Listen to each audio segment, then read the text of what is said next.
এই ভিডিওটা প্রায় 7 মাস আগের একটা ভিডিও। আমি যখন মরুভূমিতে মুরগি ফার্মে কাজ করেছিলাম সেখানকার একটা ভিডিও। আসসালামু আলাইকুম, হ্যালো দেশবাসী, আমি একজন মন প্রবাসী। আজকে আমি আপনাকে দেখাবো যে মুরগির ফার্মে কাজ করতে হলে কয়টার দিকে ডিউটি শুরু এবং কয়টার থেকে কাজ করা লাগবে, মুরগি ফার্মে কি কি কাজ করতে হয় বিস্তারিত আলোচনা আপনাদের সামনে বলতেছি। সবাই তো ভাবিচ্ছি না জানি এত বড় মুরগির ফার্মে কতজন লোক কাজ করে। আসলে কতজন লোক না, এটা করে হাজত থাকে একজন করে লোক, এটা করে হাজত মুরগি থাকে প্রায় 14,000 মুরগি।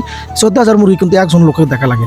এই যে মুরগির হাউস দেখেছেন, এটা কিন্তু আমার হাউস। আমাদের ডিউটির সময় হচ্ছে ভোর 5টার দিকে, 4:30টার দিকে উঠতে হয়। ওইটা হাত মুখ ধুইয়া মনে করেন যে রেডি হতে হতে 5টার দিকে আইসা মনে করেন যে এই ফার্মে ঢুকতে হয়। ঢুকে মনে করেন যা মেডিসিন আছে সব মেডিসিন করে শরীরে মাইকা এই প্রথম অবস্থায় ফার্মে গেটটা ঢোকা লাগে। ঢুকে সর্বপ্রথম আমাদের কাজ হচ্ছে কি মরা মুরগি টোকান লাগে। যতগুলো মরা মুরগি মরবি সবগুলো মরা মুরগি পিছনে লিয়া যায়, একটা ডাম আছে, ওই ডামত কিন্তু পুরা লাগে, বুঝছেন নি? চোখের সামনে যে লম্বা চিকন পাইপ দেখিচ্ছেন, এটা কিন্তু পানির লাইন। যতগুলো মুরগি আছে এটা আছে কিন্তু পানি খায়। আর এটাই কিন্তু আমাদের দেশের মধ্যে পার্থক্য আছে। এই যে মুরগিগুলো ফিটগুলো খাচ্ছে, ফিটগুলো লাইনের মাধ্যমে কিন্তু খায়।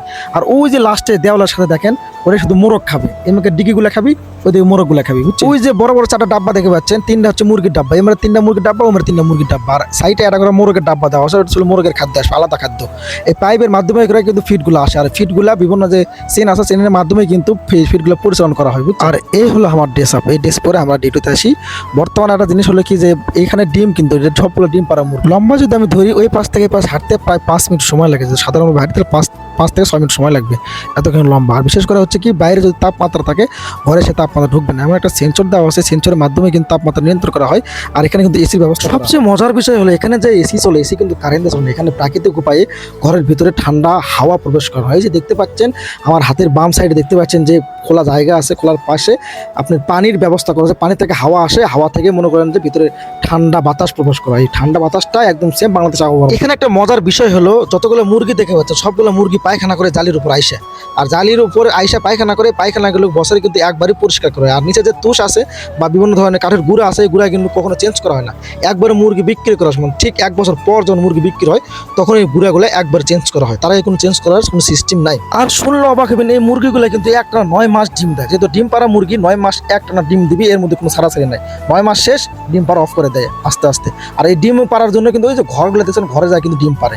আর একটা বিষয় বলে দেখি যে দেওয়ালের পাশে যে বললাম না মোরগ শুধু খাদ্য খাবে, এই লাইনটা হচ্ছে মুরগের লাইন, আর এটা হচ্ছে মুরগির লাইন। তো মূলত আমাদের মুরগি ফার্মে যে কাজগুলো করতে হয়, ভোর 5টা থেকে আসা মরা মুরগি চেক দিতে হয়। মরা মুরগি চেক দেওয়ার পর পাইপে লাইনে কোনো খাদ্য আসছে কি বা খাদ্য ফেঁসা গেছে কি, এগুলো আমাদের মূলত চেক করতে হয়।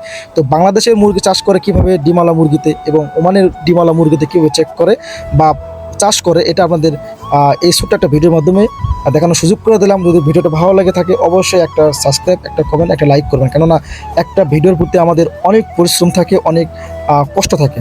আসসালামু আলাইকুম।